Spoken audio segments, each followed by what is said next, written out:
t'aime, Bruxelles, je t'aime. Tu m'as fait manquer, Bruxelles, je t'aime, Bruxelles, je t'aime. T'es ma préférée, Bruxelles, je t'aime, Bruxelles, je t'aime.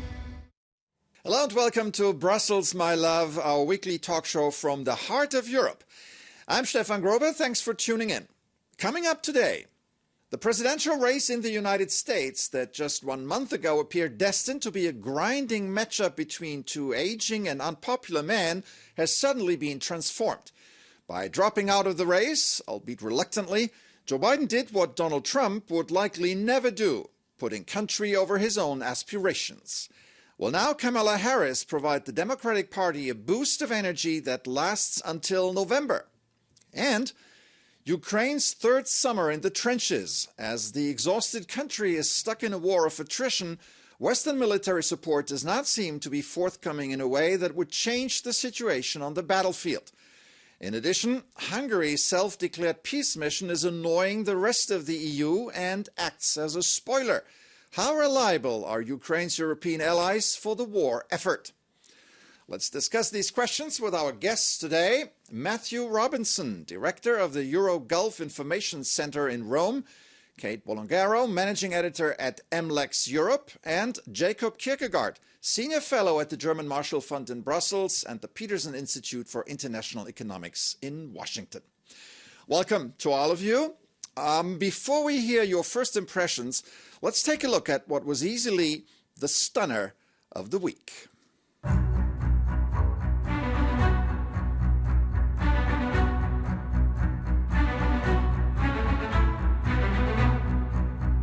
In the end, Joe Biden realized that his path to re-election was gone. For the first time since Lyndon Johnson took himself out of the running 56 years ago, a sitting first-term US president decided to call it quits. Although it was somehow expected, Biden's announcement sent shockwaves through America, and it dramatically changed the dynamics of the race.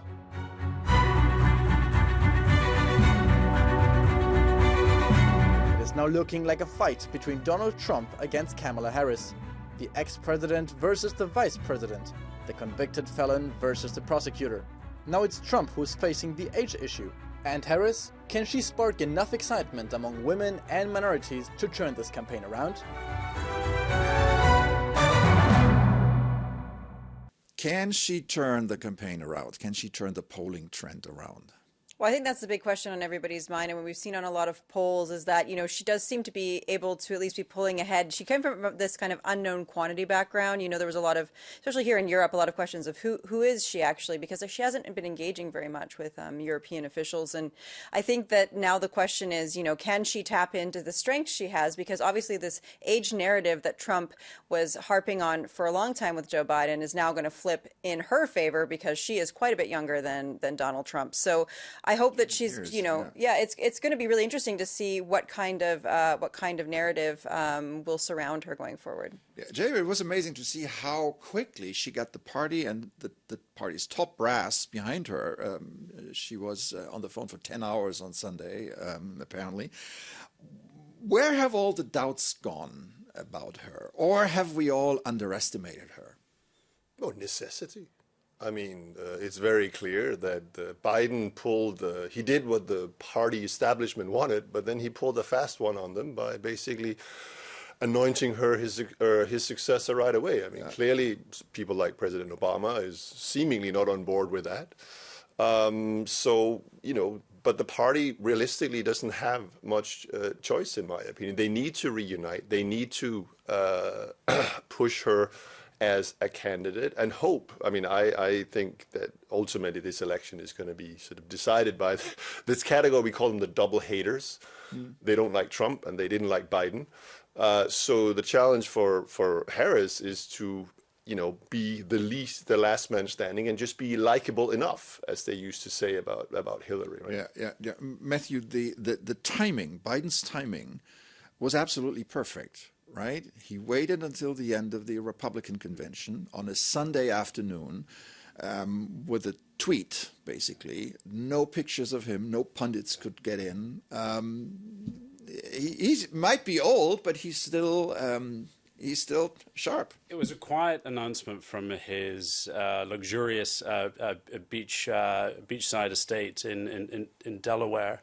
But I think what you see from the Democratic Party is a party in serious trouble. I don't think we should sugarcoat this for the Harris campaign. You saw a Republican convention that had never been so united. I think arguably the last time you saw a Republican convention that united was George W. Bush in 2004, shortly after the 9/11.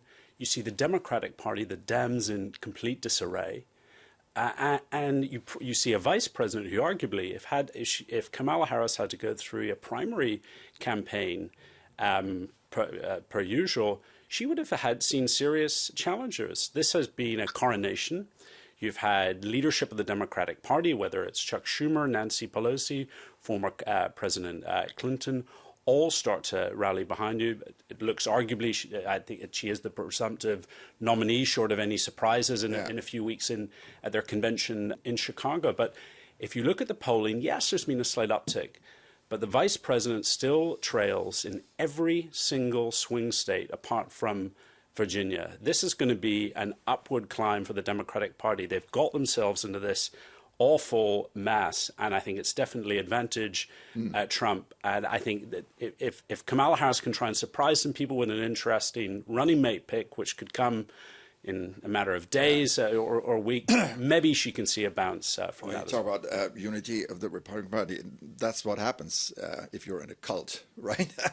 Donald Trump's campaign has been caught cold by Biden's withdrawal. Instead of an aging incumbent, he's now facing Kamala Harris, who's 20 years younger, as we just said. This includes defining her in public, as he had defined Biden before. Now, let's look at one of his first attempts. From the moment we take back the White House from crooked Joe Biden and Kamala, I call her Laughing Kamala. You ever watch her laugh? She's crazy. You know, you can tell a lot by a laugh. No, she's crazy. She's nuts. She's not as crazy as Nancy Pelosi, crazy Nancy. Did you see Nancy Pelosi is selling out Biden now? Did you see? She turned on him like a dog. Well, I don't know if he should continue. All of a sudden, where did that come from? She was 100%. All of a sudden, she's not sure. Not sure means he's gone. But no, she's crazy as a bedbug. She's a crazy person. Kate, any comments? I think it's a convenient narrative that has been used for a long time to slam women leaders and women who pose a threat. How can any woman in America vote for Donald Trump? I think that's a question a lot of folks have been asking, but he did seem to tap into, you know, there are still that conservative segment of the population, especially religious folks, that they want to see those traditional values represented. And, you know, Donald Trump has really harnessed that narrative, and the people around him do believe that. Of course, there's questions about whether he really believes what he's saying, but he has tapped into that narrative, and I think that works for a segment of the population in the U.S. But, you know, calling a woman crazy is a very normative thing that we see often, especially in politics. It's an easy way to. I think he doesn't really know what to make of her, really. So the very first polls show that Harris is doing significantly better than Biden and therefore Trump among women, blacks, and young voters between 18 and 35. Is that the enthusiasm that was missing on the Democratic side? Well, I mean, from their point of view, you'd certainly hope so. I mean, I think, yes, it is difficult to imagine that young Americans can be particularly excited about a guy who ran for Senate in the 70s, right? Or was elected to the Senate in the 70s. So I think, yes, I think that has something to do with it. But it's the usual issue in the U.S. Will young people, they might be enthusiastic, they might even sign up to vote, but will they actually turn up and cast their ballot? We don't know, but if they do, on the numbers that we have seen, then I think, you know, Kamala Harris, it looks pretty good. Yeah. Matthew, what do you think? Some of the indicators have definitely started to tick a little bit in a positive direction for the Harris campaign, but I think we should be very cautious about looking at nationwide polling. This election is going to come down to the Electoral College and a handful of swing states: Michigan, Pennsylvania, Wisconsin, maybe parts of the Sun Belt, although Trump is starting to poll very well there, in the likes of Arizona, Nevada, if you look to the south, in Georgia. This is where the campaign is going to be fought, won or lost. I know the Harris campaign is starting to look potentially at the likes of North Carolina. The governor there, Cooper, has been tagged as, I think he's on the short list now for her running mate. The Harris campaign is going to need to claw back your blue-collar Rust Belt voters in certain parts of the country. If her campaign can manage to do that, maybe she's in the running. But I think these broad nationwide polling as it relates to certain demographics is, shouldn't be completely ignored. It's not the important thing here. Kamala Harris could end up winning the popular vote in the United States by about 5-6 million votes and still potentially lose in a quasi-electoral college landslide. That's the reality for the Democratic Party today, and I think they're very aware. But if she has a better turnout, manages to get a better turnout among blacks, and then cities like Detroit or Milwaukee will bring her over the top. I mean, that could be. I mean, the vice president will need a big turnout in some of these urban areas, certainly in the likes of Georgia, in Atlanta. I think the Democrats have struggled amongst the Latino population, and they've seen that as Trump is gaining a solid lead in the likes of Arizona and Nevada. It's not impossible, but the Democratic Party have got themselves into this whole unarguably completely avoidable scenario, but they are where they are. And you already see the Republican vice presidential nominee, J.D. Vance. He is crisscrossing the Rust Belt. And that Trump campaign has made no secrets about that. They're putting him in Michigan, Wisconsin. So we just saw Trump. Let's look at Kamala Harris, who made her first campaign appearance on Tuesday in Milwaukee, Wisconsin, of all places, the city where the Republicans held their party convention just a few days earlier. Here she is. So, Wisconsin, ultimately in this election, we each face a question. What kind of country do we want to live in? Do we want to live in a country of freedom, compassion, and rule of law? Or a country of chaos, fear, and hate? And here's the beauty of this moment. We each have the power to answer that question. The power is with the people. We have doors to knock on, we have phone calls to make, we have voters to register, and we have an election to win. I want to come back to the enthusiasm factor, Kate. How important is it? Well, I think it is a big deal because it can get people that are sitting on their couches and don't necessarily, go to vote if it's the double hater situation. If they don't want Joe Biden and they don't want Donald Trump, they may be willing to go out and vote for Kamala Harris if she's able to get them powered up. And those are some of those key demographics, young people, people of color, women. If she can get them to go and vote for her by convincing them that she's going to be able to, have an America that those folks would believe would be the right way for the country to be going in, she does stand a chance. Obviously, there is some way that she could move forward and cinch the win. Jacob, the Democratic coalition, very fragile, as we've heard and as we know. Can she hold it together? Again, it's early days. We'll see who the VP will be. That obviously decides which region of the country or even which specific swing states they focus on, given that she can, you mentioned Roy Cooper, you could take Josh Shapiro from Pennsylvania. There are sort of different strategies. But no, I think she can, and I think she does have a pretty potentially good narrative. Because what she can do that arguably, other incumbent presidents haven't been able to do since, 1892. She can basically say, and she said it, right? We are not going back to that, a.k.a. Trump. She needs to remind, and she's arguably did it in the clip you just put up. She needs to remind people what the Trump years were. I lived in Washington at the time, and it was complete chaos. Do people really want that? I strongly doubt that. And if she can articulate that narrative forcefully, I think she can win. The fact that she's a woman, does that play a role against Trump? I think the fact, and not to sound too harsh, but I think the fact that she can string a couple sentences together and talk coherently is a bit of a refreshing reality for the Democratic Party. And sadly, and I say it with the greatest respect to the president, but Biden was not up for the task of campaigning. So I think you've seen a Democratic grassroots and base that were really quite depressed about the prospects of the nominee. Now you've seen a burst of enthusiasm. And I think the vice president is going to try and tap into that. I mean, I'd say as it relates to her running mates, another individual that we haven't discussed is Mark Kelly, senator for Arizona, former astronaut.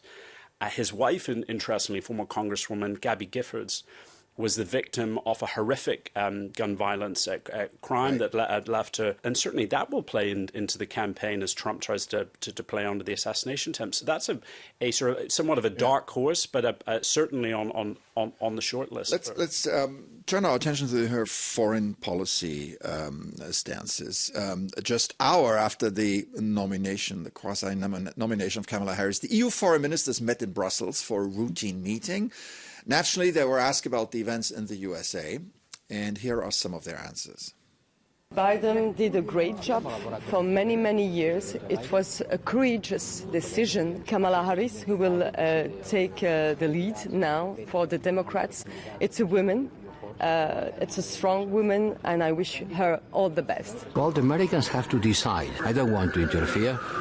I don't think it's our role to go and to tell the Americans what do they have to do, or to express preferences for one or the other. For all of us, it's the same. We will work with whoever is democratically elected in the U.S. It's very clear. Again, let's remember the Trump administration previously was actually good for European defense. They put more money, more troops in Europe. I have great respect for the American president's decision. Joe Biden is putting his country's interests above his own. Who is Kamala Harris? Most Europeans don't know her. Most European politicians don't know her. Do we know her foreign policy positions, Kate? Well, she hasn't really been focusing on that. A lot of her lead, she was leading on a lot of domestic files. You know, there was migration, which she was highly criticized for in the southern border with the U.S. and Mexico. And then she's been really become a champion for abortion rights after Roe v.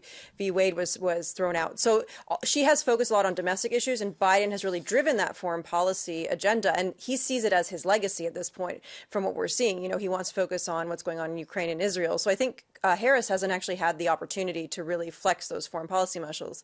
But honestly, she spent a lot of her childhood in Canada. She's got parents from India and Jamaica. She's very international perspective, just even from her own upbringing. So I think she's quite aware of the world. She speaks some French, which of course in Brussels is going to make her more popular. So yeah, I think that I wouldn't count her out. Yeah. We've been hearing this for quite a while now that in this town and elsewhere, Europeans are getting ready for a second Trump administration. If they need to get ready for a Harris administration, what would they need to do? Well, I mean, I think, as was alluded to just now, I mean, would be to a large extent a continuity administration on a lot of these issues. I mean, if you listen to some of the speeches, I mean, she did go to the Munich Security Conference for several years, for instance, and basically expressed, if anything, you could say probably a moderately more hawkish line on Ukraine than certainly parts of the White House, aka the National Security Advisor Jake Sullivan. If you look at her potential new National Security Advisor, Philip Gordon, he's another person who until recently was doing a lot of work on the Middle East, where he clearly has, I mean, he wrote a book about how it was basically wrong for the Obama administration that he was in not to bomb Assad in 2014, 2015. So I think we might actually in Europe be prepared for one continuity, but if it swings away from continuity, perhaps in a more hawkish direction. Matthew, she was in Munich several times, but the fact that European politicians haven't really built a relationship with her, and given Biden's age, wasn't that a mistake? I think arguably yes, and you know, what hasn't been discussed, I think there's a reason why, in my view, the Biden administration and the Biden campaign didn't have a closer look back in December at stepping out of this race. If there was a sitting, strong, viable vice president that really could take the leads and take it to the Trump campaign, I think he would have considered more seriously stepping by in January. Kamala Harris enjoys some of the worst approval ratings of any sitting vice president in history. Now, part of that is not the vice president's fault. She has arguably been kept in the shadows a little bit by the Biden administration. I think arguably on foreign policy, there are a host of them. Dan Quayle had similar numbers, maybe. All right, we're going to take a break now, and when we come back, Ukraine's third summer in the trenches. Can the country reverse the situation on the battlefield? Stay with us.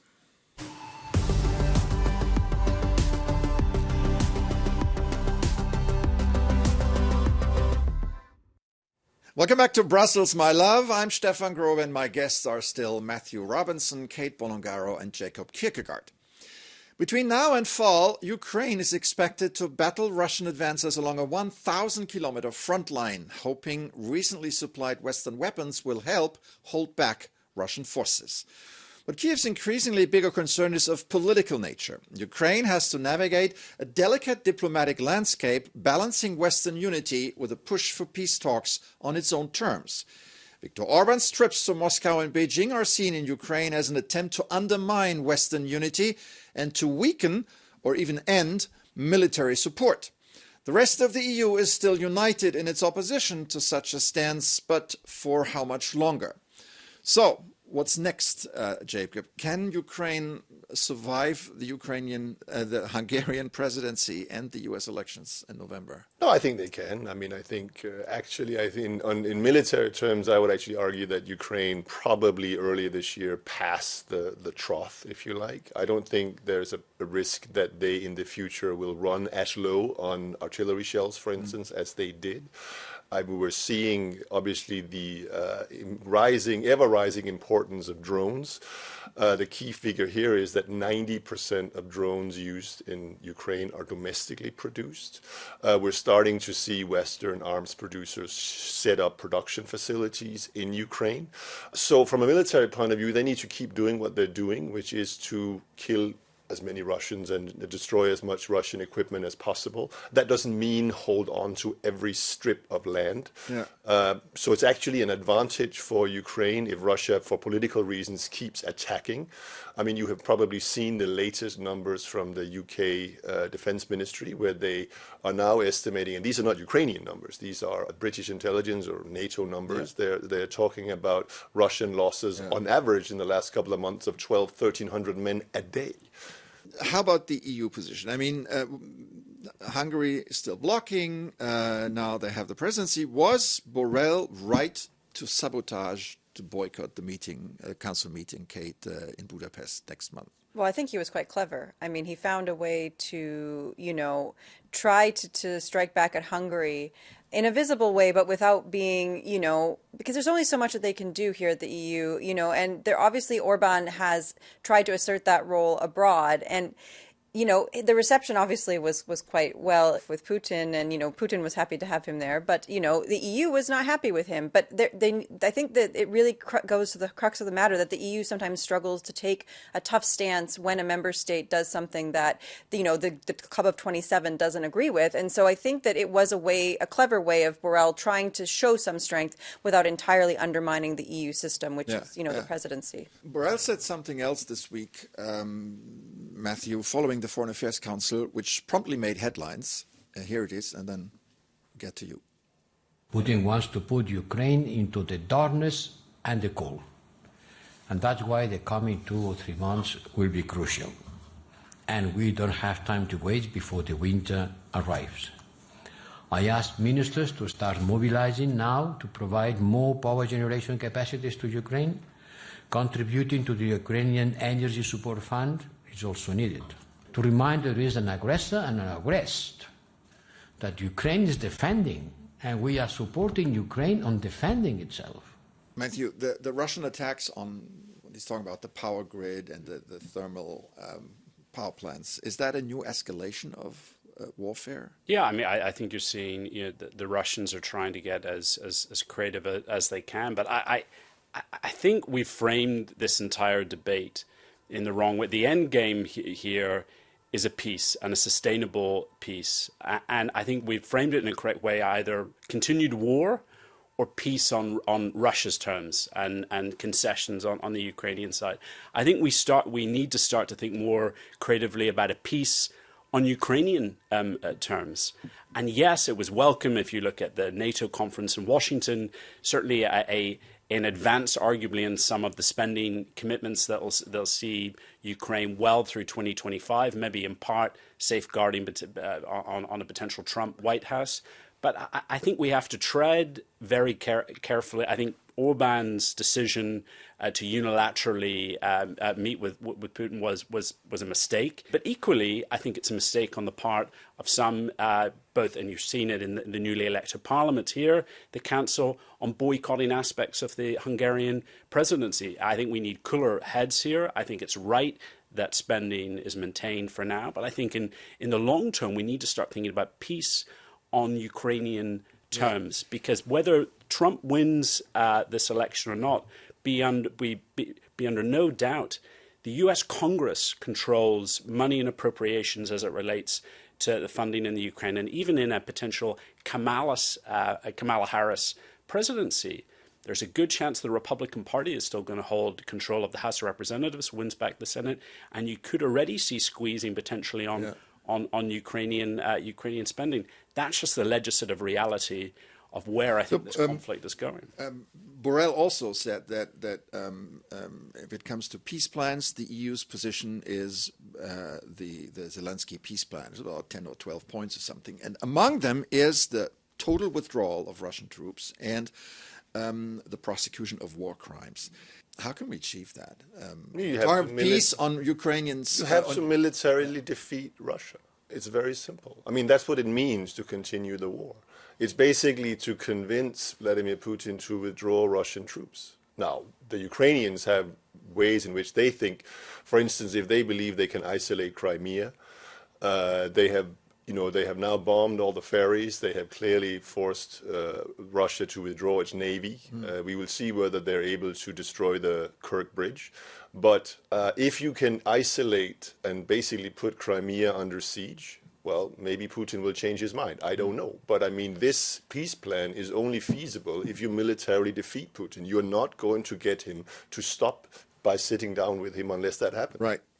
Kate, what do you think? There is my impression is that when you talk to people, there is the impression that this war cannot be decided on the battlefield. So where do we go from here then? Well, I think it really depends what happens in the United States in November. I think, to be honest, that's really going to be the question, because, Trump is pushing for, them sitting down and negotiating, and he's going to push Ukraine harder to accept Russian terms than a Harris presidency, for example, who would be willing to perhaps spend more, continue that support so that Ukraine could position itself to be able to exact the demands that it wants. Thank you very much. That's all we have time for. Thanks to our guests and to our audience watching. Make sure you stay tuned to Euronews.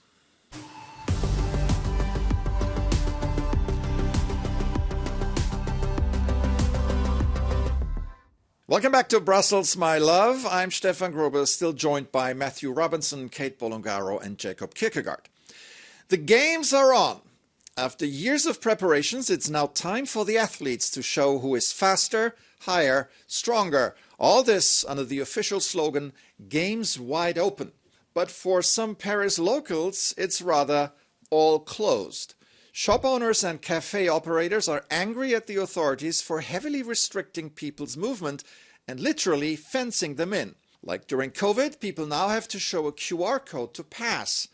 Not good for business. So, no joy in the city of light? We found a bar owner, and here's what he had to say.